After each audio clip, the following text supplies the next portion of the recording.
안녕하세요. 오늘도 사연살롱을 찾아주셔서 감사합니다. 저는 50대 중년 여성입니다.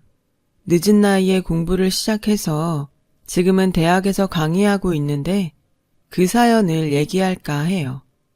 저는 시골에 아주 가난한 집에서 자랐어요. 공부하는 걸 좋아했지만 학교에서 집에 오면 밭일과 부엌일을 해야 했습니다. 부모님은 늘 농사일에 지쳐서 저희에게는 다정한 말 한마디 해주지 못하셨죠.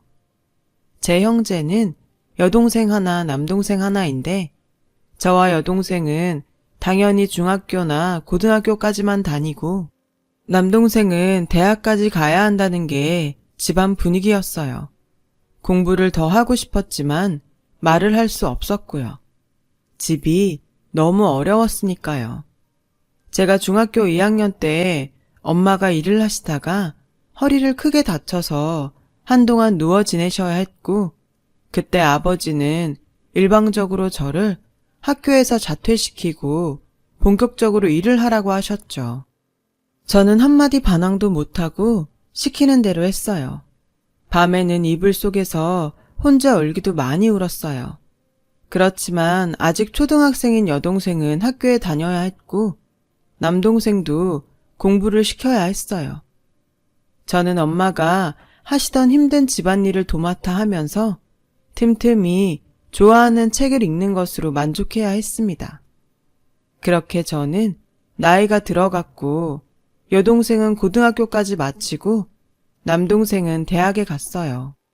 그래도 지방도시에서는 알아주는 대학이라 괜히 제가 대학에 간 것처럼 뿌듯하고 기분 좋더군요. 저는 몰래 공부를 해서 중학교 검정고시를 합격했습니다. 그러다가 시내에 있는 보건소에서 보조할 사람을 찾는다기에 얼른 찾아가서 저를 꼭 좀 뽑아달라고 애원을 했어요.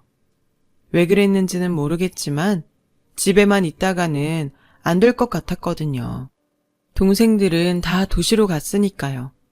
보건소장님은 저를 잘 봐주셨던 분이어서 그런지 그럼 일단 한 달 먼저 일해보라고 기회를 주셨죠. 너무 좋아서 그 길로 나가 옷도 사고 구두도 샀었네요. 아빠는 못마땅하게 생각하셨지만 엄마는 잘했다고 하셨고요. 엄마는 제가 농사만 하게 됐다고 늘 미안해 하셨거든요. 보건소에서는 잡일만 했지만 그래도 신세계였습니다. 그렇게 한 달이 두 달이 되고 두 달이 세 달이 되면서 저는 결국 보건소 직원이 되었어요. 그리고 몇 달 뒤 거기서 전 남편을 만났죠. 전 남편은 중학교에 부임한 신입 국어교사였어요. 밥을 잘못 먹고 탈이 나서 보건소에 왔다가 만났는데 처음에는 둘 다 서로에게 별 생각이 없었어요. 그 사람은 잔병 치레를 잘해서 감기나 소화불량으로 자주 왔습니다. 한 번은 감기에 걸려서 왔는데 한쪽에서 도시락을 먹는 저를 보며 맛있겠네요. 저는 아파서 뭘 차려 먹지도 못하고 지금껏 굶었어요. 라며 침을 꿀꺽 삼키더군요. 감기 걸리면 입맛 없어서 안 먹히지 않아요? 라고 하니 그래도 밥이나 죽은 먹고 싶죠. 라길래 저는 제 밥을 조금 덜어서 주전자에 있는 뜨거운 물을 부어 대충 말아서 김치랑 같이 주며 좀 드시고 기운 차리세요. 라고 했더니 그 사람은 한동안 멍하니 저를 보다가 잘 먹겠다고 하고는 개눈 감추듯이 먹더군요. 그때 저를 좋게 봤는지 그 사람은 저를 보러 자주 보건소에 왔어요. 학교에 동경이 남아있던 저는 교사가 제게 관심을 보이는 게 좋았고 얼마 안 가 그 사람은 제게 결혼을 하자고 했습니다. 저는 내심 걱정이 돼서 근데 종수 씨 집에서 절 좋아할까요? 그래도 종수 씨는 학교 선생님인데 저는 보건소에서 잡무만 보잖아요. 라고 하니 우리 집은 그냥 나하고 엄마한테만 잘해주면 괜찮아. 라는 거예요. 그 사람은 위로 누나만 5에 막내였고 시어머니는 혼자 되신 지 좀 되셨다고 하더군요. 처음 인사를 하러 갔을 때 5 시누이가 쭉 저를 둘러싸고 있던 그 광경이 지금도 잊혀지지 않아요. 시누이들은 형제는 몇이야? 걔들은 뒤치다꺼리 안 해도 되고? 부모님은 뭐 하셔? 돈 좀 있으신가? 집이 종수학교 있는 데면 잘 사는 동네는 아니네.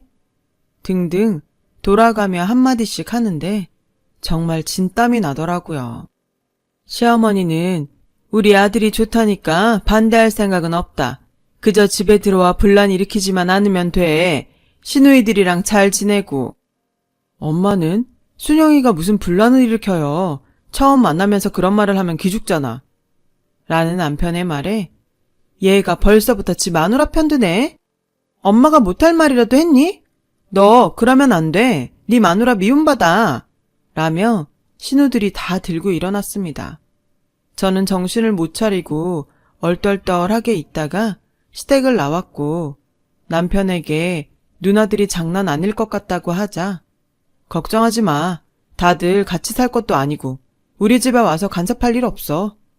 라며 저를 안심시켰어요. 그렇게 결혼 이야기가 착착 진행이 됐습니다. 엄마는 제가 좋은 신랑 얻었다고 좋아했고 아버지는 남편보다 제가 많이 기운다고 걱정은 했지만 그래도 싫지 않으신지 동네에다 선생사위 본다며 자랑을 하셨죠. 그리고 결혼식 날이 되었어요.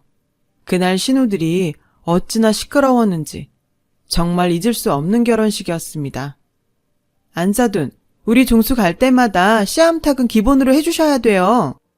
우리 손님들 밥이 모자란데 거기 사돈댁 자리 가서 먹어도 되죠?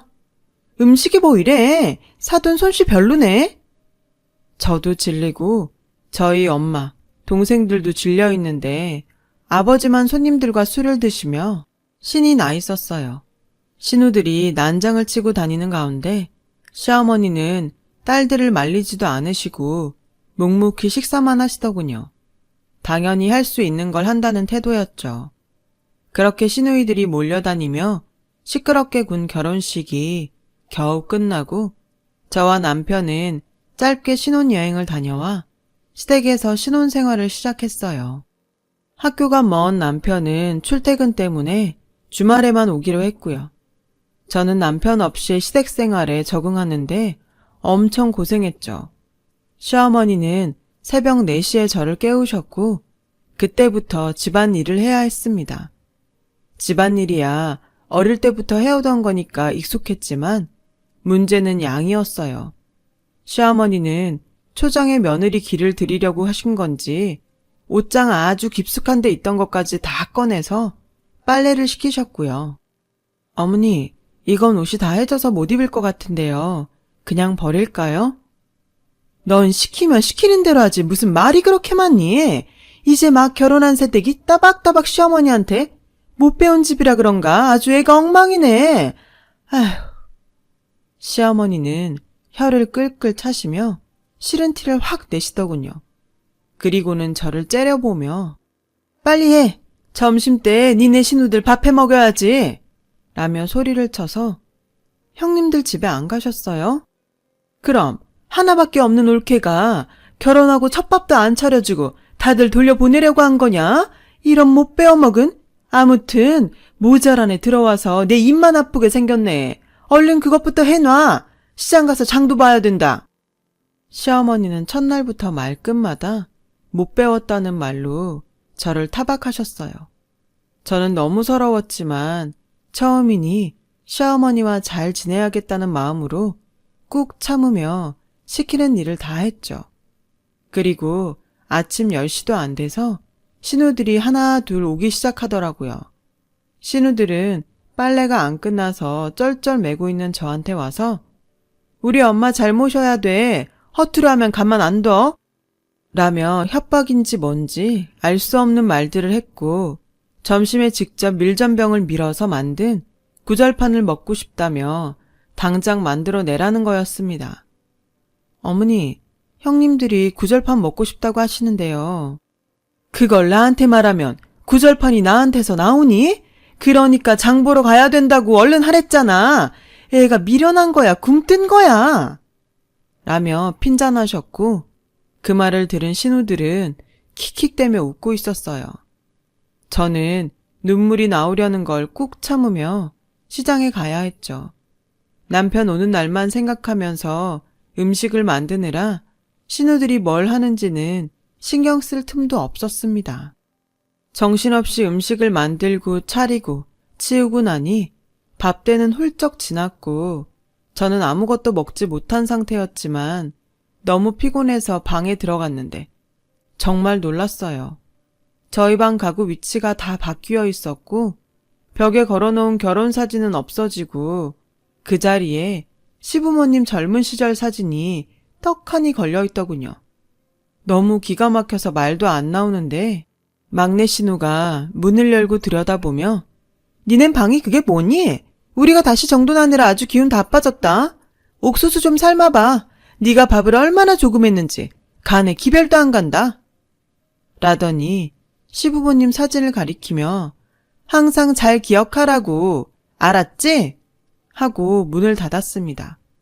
신우들은 일주일 내내 저한테 너, 야는 기본이었고 모든 걸 간섭하며 시부모한테 잘하라고 다그쳤어요. 드디어 주말이 돼서 남편이 돌아왔어요. 저는 그간 있었던 일을 남편에게 투정하듯 다 말했습니다. 그래도 남편은 제 편이 되어주겠지라고 생각했으니까요. 하지만 남편은 아무 반응이 없었어요. 오히려 뭘 그런 걸 가지고 그러냐는 투였죠. 이제 처음 살림 시작하니까 누나들도 걱정이 된 거지. 그리고 나도 방은 처음보다 지금이 나은 것 같아. 라며 대수롭지 않게 말하는데 정말 실망스러웠어요. 시어머니는 남편이 있을 때에는 제게 잘했습니다. 심한 말도 하지 않으셨죠. 하지만 남편이 학교로 돌아가고 나면 못 배워서 그렇다며 어쩌다가 너같이 무식한 애가 우리 집에 들어왔냐고 구박을 했어요. 매일 숨이 막히는 것 같았죠. 신우들은 제 신혼방을 아무 때나 쳐들어왔고요. 또 어찌나 많이들 먹는지 끝도 없이 상을 차려내느라 하루가 다 갔어요.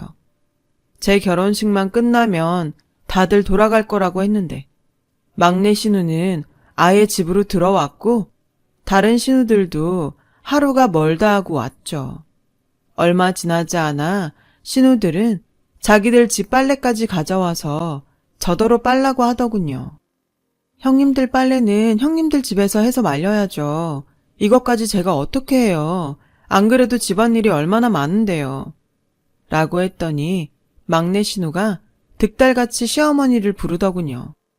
시어머니는 저에게 중학교도 검정고시로 나와서 잡일이라 하던 애가 학교 선생 만나서 결혼했으면 이 정도는 각오했어야지. 네가 우리 종수 꼬실 때는 아주 땡 잡았다 그랬지? 우리 그렇게 호락호락하지 않아. 네가 우리 종수보다 한참 못 배웠는데 뭐든 두말 없이 해야 되는 거 아니니? 시어머니와 시누이들은 저의 열등감을 아프게 찌르며 저를 무력하게 만들었어요. 저도 제가 남편보다 뒤떨어진다는 인식이 있었기 때문에 그 말에 선뜻 대꾸를 할 수가 없었고요. 그렇게 저 혼자 꾹 참으며 시간이 지났어요. 시댁은 제사가 1년에 10번도 넘게 있더군요. 거의 매달 제사상을 차리는 게 보통 힘든 일이 아니었어요. 신우들은 제사 때마다 한 덩어리가 되어 몰려와서 이것저것 간섭했고 조금만 마음에 안 들면 제가 시어머니를 잘 모시지 못한다며 화를 냈어요. 야, 너 따위가 뭔데 감히 우리 집안을 우습게 보고 이런 상을 내온 거야. 생선이 이게 뭐야? 가서 다시 사와. 그러면서 돈 한 푼도 주지 않았죠. 남편은 제사가 평일에 있을 때에는 밤 늦게 와서 제사를 지내고 다음날 일찍 가곤 했어요. 저는 제사가 끝나고 다 치운 후에 남편에게 형님들이 너무하는 것 같다고 했죠. 시어머니도 남편만 없으면 저한테 심하게 한다고 결혼 후 처음 이야기한 거였어요. 그러나 남편은 저를 한심하다는 듯 보며 그런 식으로 우리 식구 나쁜 사람 만들어서 당신이 얻는 게 뭐야? 누나들은 당신이 이제 새댁이니까 일 잘 못할까봐 그러는 거지. 나쁜 뜻이 있어서 그런 것도 아닌데 뭘 그렇게 사사건건 기분 나쁘게 받아들여? 라더군요. 처음 결혼했을 때 남편이 이런 식으로 말했을 때는 잘 몰라서 그러겠지라고 생각했는데 이제 보니 이 남자는 제가 호된 시집살이를 하는 걸 당연하게 받아들이는 것 같았어요. 나 당신 아내야. 당신이 내 사정 몰라주면 누가 알아줘? 나 어릴 때부터 집안일에서 웬만한 건 다 잘해. 이제 형님들도 그거 알 만큼 시간 지났잖아. 그런데 아직도 이러는 게 난 너무 힘들어. 게다가 당신까지 이러니 내가 누굴 믿고 살아야 돼? 당신 없이 한 주 내내 얼마나 힘든 줄 알기나 해? 라고 했더니 남편은 버럭 소리를 지르며 내가 뭘 어쨌다고 믿네 마네 그러는데 나는 거기서 한 주 동안 놀다 오는 줄 알아? 집에 와서 쉬지도 못하고? 아유, 내가 진짜 솔직히 당신은 학교를 제대로 나오기로 했어? 뭘 했어? 그러면 집안일이라도 잘 해야 되는 게 맞는 거지. 자꾸 사람 귀찮게 하지 좀 마. 그 말을 듣는 순간 저는 남편에게 기대했던 모든 것들이 무너져 내리고 말았어요. 너무 속상하고 억울해서 밤새 소리 죽여 울었죠. 이혼 생각이 간절했지만 용기가 나지 않더라고요. 그저 시누이들이 찾아오지 않게 될 날만 기다리며 살았던 것 같네요. 하지만 제 바람과 달리 시누들은 1년이 지나도 계속 찾아와서 저를 괴롭혔어요. 조금만 자기들 마음에 안 들어도 아버지가 안 계시니까 자기네를 무시한다며 오만 성질을 다 내고 하던 일을 처음부터 다시 하게 하기도 했어요. 저는 너무 스트레스를 많이 받은 나머지 몸이 점점 허약해져 갔고 어느 주말 하혈을 하며 쓰러지고 말았습니다. 저를 돌봐주는 사람은 아무도 없었어요. 시어머니는 시누들과 시내에 외출 중이었고 저는 혼자 혼절을 했다가 깬 후 겨우 병원에 가서 임신 8주였는데 유산됐다는 말을 듣게 되었죠.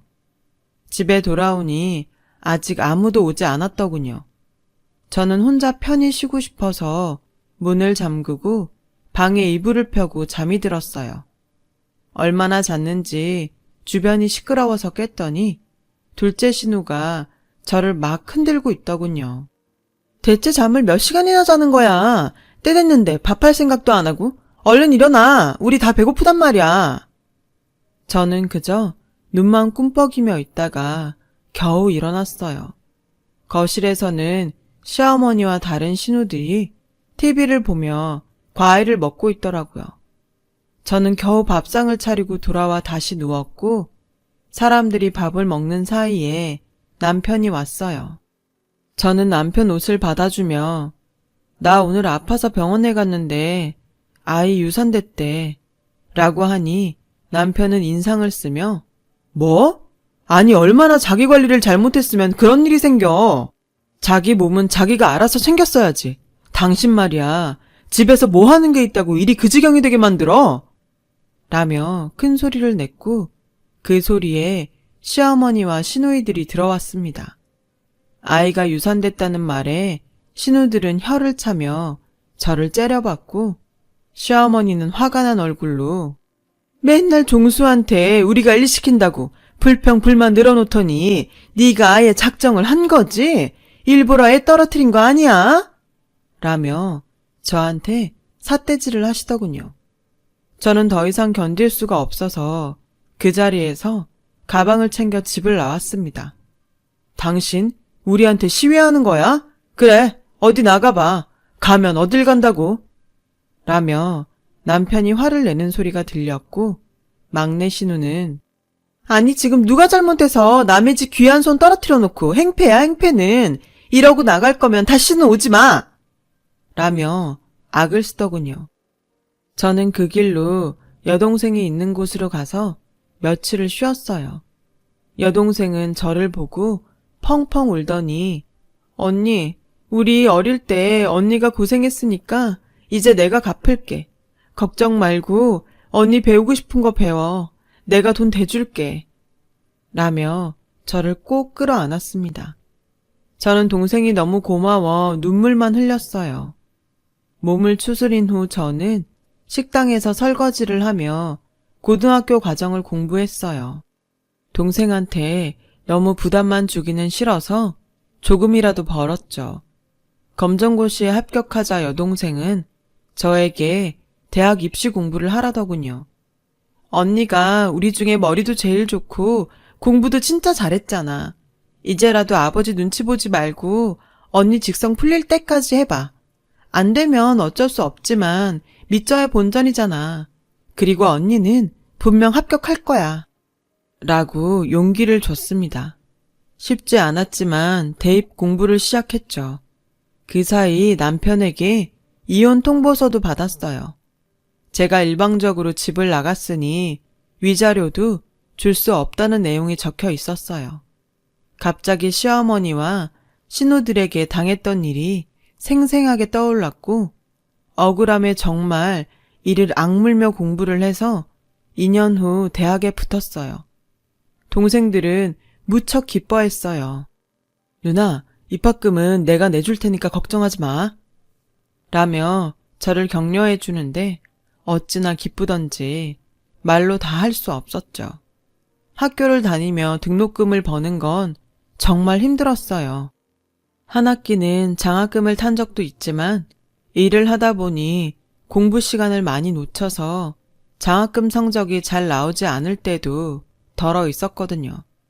휴학을 하고 돈을 벌어놓고 다시 다녀야 하나 걱정할 때 갑자기 하늘이 저를 돕는 것 같은 좋은 소식이 들려왔어요.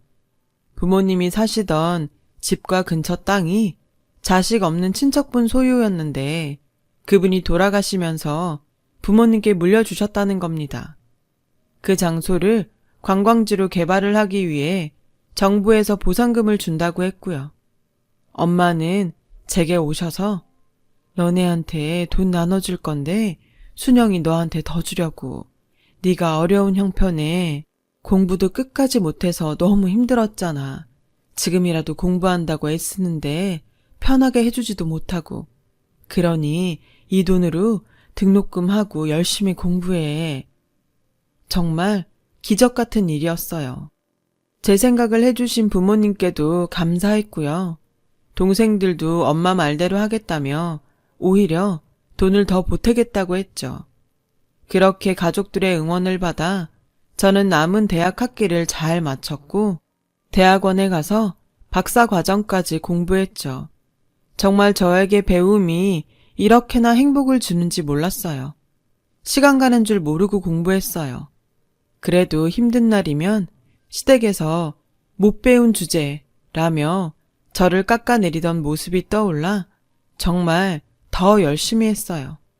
덕분에 저는 박사 학위를 받고 대학에서 강사를 하다가 조교수가 되었죠. 그렇게 시간이 흘러 대학원 입시철이 되었고 저는 석사과정 면접에 들어가게 됐습니다. 그런데 입시 서류에 아주 낯익은 사람이 있더군요. 제 전남편이었어요. 그 사람은 저를 알아보고 믿을 수 없다는 표정을 짓더니 곧 새파랗게 질렸습니다. 제 첫 질문부터 횡설수설하더니 결국 면접을 망치고 말더군요. 저도 그렇고 다른 교수님들 채점표도 점수가 제일 낮았어요.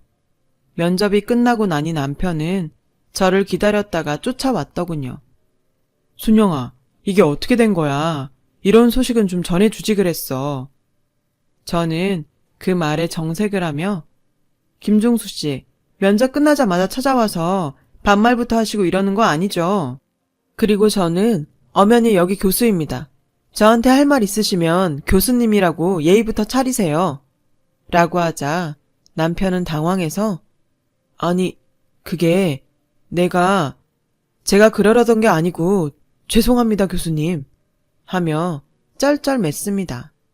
남편은 저와 이혼하고 몇 년 후 부잣집 여자와 재혼을 했는데 여자집에서 남편을 너무 무시하고 인정해주지 않아서 경영학 석사 과정을 밟으려고 왔다더군요.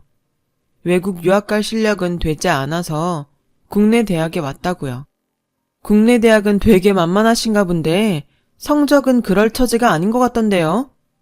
저는 차갑게 말하고 돌아섰고 남편은 집에 가서 제 얘기를 했는지 다음 날 둘째와 막내 신우가 학교를 찾아왔습니다. 울케, 여기 이러고 있으면 당연히 우리 종수 되겠어. 이게 다 인연이 있는 거네. 안 그래?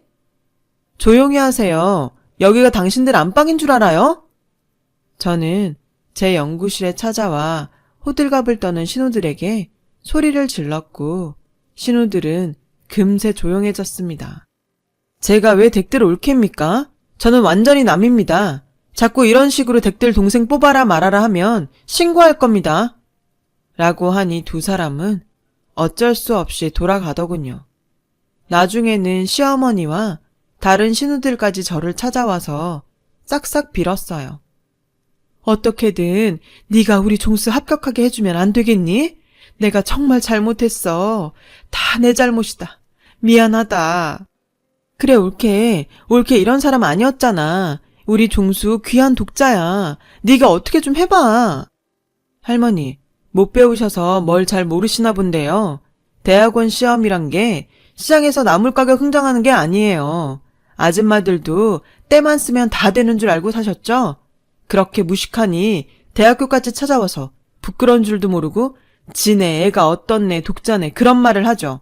그리고 어따 대고 반말하십니까? 저는 이 학교 교수예요. 대체 뭐 하는 집안이길래 그런 기본적인 예의도 모르고 사시나요?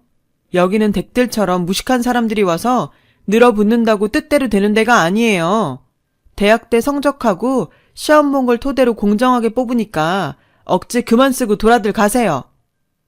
그때 조교들이 경비원들을 불러왔고 시어머니와 신우들은 그들에게 붙잡혀 끌려가듯이 나갔어요. 그 모습을 보니 가슴속에 무언가 응어리진 것들이 싹 내려가는 것 같더라고요.